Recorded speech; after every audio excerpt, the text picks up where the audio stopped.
Hello दोस्तों, मैं Hrithik horror comics में आप सबका स्वागत करता हूँ। आज के हमारी कॉमिक्स है खूनी जमीन। तो चलिए कहानी की शुरुआत करते हैं। कहानी की शुरुआत होती है ठाकुर वीर प्रताप सिंह और उनकी पत्नी सुलोचना देवी से, जो उनकी बेटी की शादी के लिए बहुत चिंतित थे। इतना रुपया कहाँ से आएगा, यही फिक्र तो हमें है सुलोचना। अगर ठाकुरों वाली आन बान से शादी नहीं हुई तो हम किसी को मुंह दिखाने लायक नहीं रहेंगे। एक काम हो सकता है। वो क्या? अपनी गांव वाली जमीन बेच दी जाए तो? अरे हाँ, उसे तो मैं भूल ही गया था। मगर वो जमीन तो कई वर्षों से पंडित ओंकारनाथ की देखरेख में है। तो क्या हुआ, उसके मालिक आज भी हम हैं। उसी शाम ठाकुर वीर प्रताप सिंह ट्रेन से गंगापुर के लिए रवाना हो गए। अगले दिन सुबह टांगे से ठाकुर पंडित ओंकारनाथ के दरवाजे पर उतरे। जब ठाकुर ने अपने आने का कारण बताया तो वो सुनकर सब अचंभित हो गए। इस जमीन को हमने अपने खून पसीने से खींचा है, ये जमीन नहीं बिकेगी। ये सुन ठाकुर थोड़े गुस्से में उन्हें कहता है, कुछ भी हो, जमीन मेरी है। मैं इसका सौदा करके जल्दी से यहां से निकल जाऊंगा। किसना उसकी बात मान जाता है। कल सुबह तक अपना इंतजाम कर लेना। इतना कहकर ठाकुर वहां से चला जाता है। ओंकारनाथ ने इसका विरोध करना चाहा, लेकिन किसना के आंखों के संकेत देख वो चुप हो गया। अरे अगले महीने बिस्ना की शादी थी। अगर जमीन छोड़ दी तो शादी कैसे होगी? लेकिन किसना ने सब सोच समझ कर ही कहा था। क्या मतलब? किसना की योजना सुन सबके मुंह खुले के खुले रह गए। आधी रात को अचानक ठाकुर की नींद खुल गई। उसके सामने तीन भाई और पंडित ओंकारनाथ हाथ में लाठी और कुराड़ लिए खड़े थे। लाठी के एक ही वार से ठाकुर बेहोश हो गया। ये देख बिस्ना चिल्लाया, मंगला जल्दी कर दे साले के टुकड़े। मंगला ठाकुर के शरीर के ऊपर टूट पड़ा। एक एक कर उसने ठाकुर के शरीर के 6 टुकड़े कर दिए। अब देखते हैं कौन बेचता है इस जमीन को। चारों ने मिलकर ठाकुर के शरीर के टुकड़ों को एक चादर में लपेटकर खेत में लाकर उसे खेत में गड्ढा खोद कर ही वही दफना दिया। उधर शहर में सुलोचना देवी परेशान हो रही थी। ठाकुर को जाकर 5 दिन हो गए थे, लेकिन उनकी कोई खबर तक नहीं थी। वो अपनी बेटी सोनिया को अपने चाचा के पास जाकर ठाकुर साहब का पता लगाने कहती है।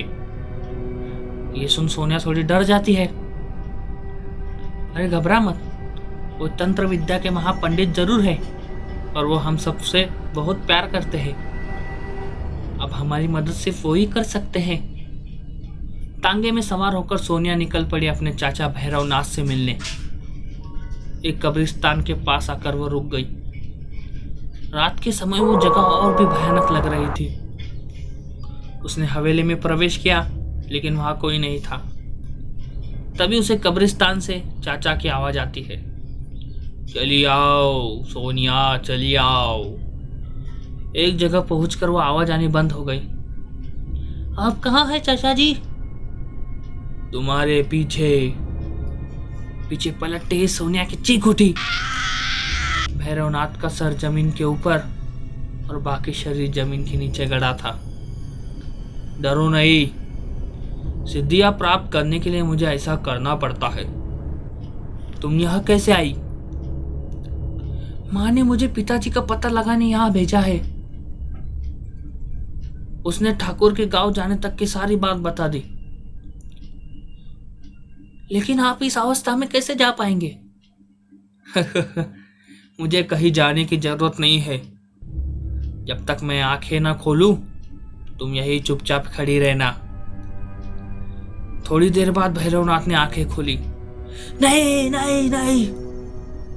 भैरवनाथ की चुप सुन सोनिया उसे क्या हुआ चाचा जी पूछती है। मैं उन दरिंदों को नहीं छोड़ूंगा।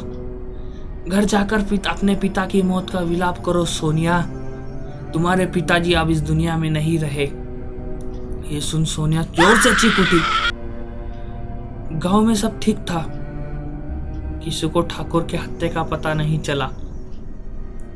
किसना वहां जमीन पर आता है। क्यों ठाकुर, मरने के बाद कितने गज जमीन की जरूरत होती है? 2 गज जमीन की। अचानक चौंक पड़ा किसना। जमीन अचानक सरकने लगी। उसमें से 2 हाथ निकले। उन्होंने किसना के पांव को जोर से पकड़कर उसे नीचे गिरा दिया। दोनों हाथों ने उसे जमीन के अंदर खींचने लगे। बचाओ बिस्ना, मंगला, बापू बचाओ मुझे। हवा में उड़ते उस कुर्राड़ी को पहचान गया वो। अरे ये तो वही कुर्राड़ी है जिससे हमने ठाकुर के शरीर के टुकड़े किए थे। तभी एक एक कर कुर्राड़ी ने उसके शरीर के टुकड़े कर दिए। क्या ठाकुर वीर प्रताप सिंह को न्याय मिल पाएगा? कहानी आगे जारी रहेगी खूनी जमीन पार्ट 2 में। अगर वीडियो पसंद आए तो वीडियो को लाइक कर दीजिए और मुझे कमेंट करके ज़रूर बताइए कि आपको अगली कॉमिक्स की कहानी कौन सी चाहिए। मैं उसे लाने की ज़रूर कोशिश करूँगा और हमारे चैनल को सब्सक्राइब कर दीजिए। तो चलिए मिलते हैं अगले वीडियो में, तब तक के लिए जय हिंद, गुड बाय।